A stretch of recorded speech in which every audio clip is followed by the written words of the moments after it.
Le deuxième volet du thème de la deuxième session de la conférence des gouverneurs pour l'année 2024, portant sur la bonne exécution des projets de développement, a conduit à un constat sans équivoque. Il est apparu que de nombreux projets publics ne sont pas exécutés en conformité avec le cahier de charges.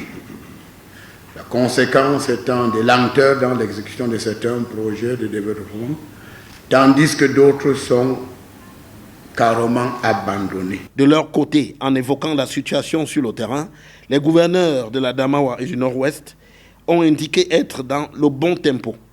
Depuis 9 ans déjà, la région de l'Adamawa est toujours première au plan national en termes d'exécution. Nous avons un taux de 99% et nous restons toujours leaders dans ce domaine.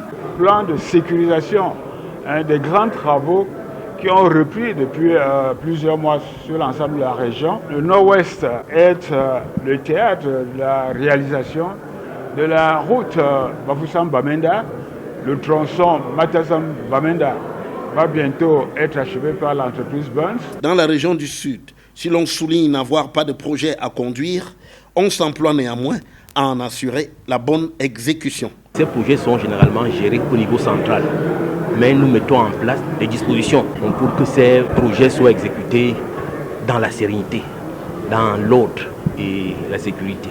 Derrière ce tableau satisfaisant, le Sud-Ouest dévoile une situation cataclysmique au point de devoir en référer à plus haut. De nombreuses entreprises ont reçu des contrats pour exécuter les projets de route. Jusqu'à présent, les résultats ne sont pas satisfaisants. Nous avons fait l'état des lieux.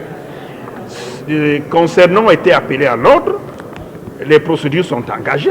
Nous allons rendre compte au plus près aux membres du gouvernement concernés pour que des solutions nous soient proposées.